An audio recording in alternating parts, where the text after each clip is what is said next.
लोग जान रहे हैं कि चौथा चरण है और सीमांचल और कोसी के तमाम जितने जिले वहाँ दौरा है और इसी सिलसिले में हम लोग कार्यकर्ता दर्शन सह संवाद कार्यक्रम में हम लोग किशनगंज पहुँचे और मकसद है कि पार्टी के विचारधारा को और कैसे मजबूत करें, जन जन तक कैसे पहुँचाएं। जो ग्रास रूट वर्कर हैं हमारे पंचायत के, ब्लॉक के, हर बूथ के और जिले के, प्रखंड के, उनसे संवाद करेंगे ताकि पार्टी को और विस्तार कैसे किया जाए, संगठन को और कैसे मजबूत किया जाए। गृह मंत्री के द्वारा अंबेडकर पर जो बार बार अपमानित भाषा का प्रयोग इसके लिए तो हमने बहुत ही कड़ा हम लोगों ने निंदा किया है और इस बयान का जो अमित शाह जी ने कहा है इसका विरोध हम लोग करते हैं और हम लोग तो चाहते हैं कि वो सार्वजनिक तौर पर वो माफी मांगे, सदन के अंदर खड़े होकर के पार्लियामेंट में अगर बाबा साहब अम्बेडकर के खिलाफ अगर कोई बयान होगा तो उसको राष्ट्रीय जनता दल सहने वाली नहीं है, ना हम लोग बर्दाश्त करने वाले हैं। इसको लेकर के पूरे बिहार में जो है हम लोगों ने विरोध किया है।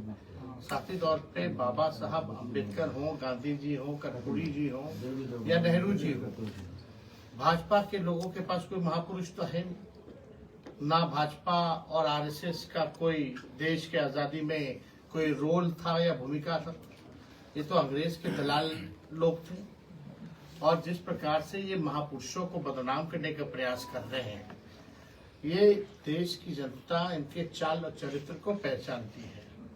बाबा साहब अम्बेडकर हम लोगों के फैशन भी है, पैशन भी है, इंस्पिरेशन भी है और मोटिवेशन भी है।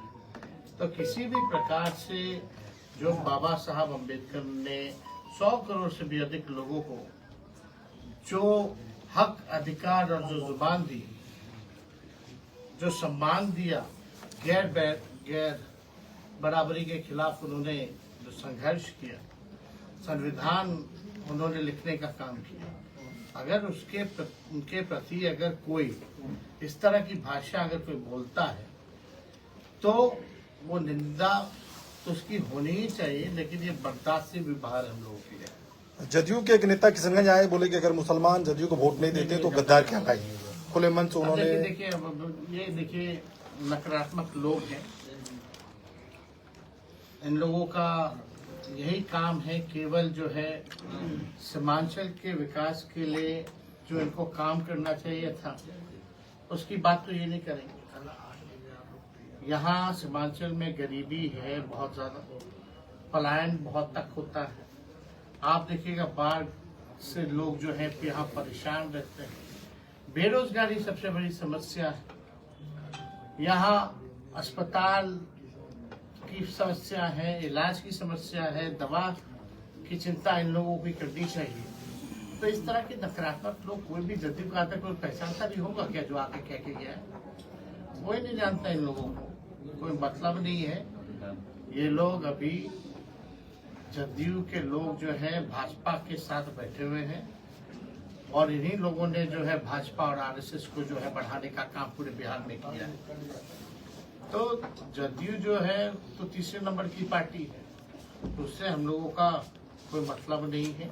हम लोग केवल मुद्दे की बात करेंगे, काम की बात करेंगे, अमन चैन की बात करेंगे। एएमयू सबसे बड़ा मुद्दा है सीमांचल के लिए। अब तक एएमयू का निर्माण कार्य अधर में लटका हुआ है, क्या कहेंगे? अब जानिए, अब केंद्र में जब से वो लोग आए तब से फंसा हुआ।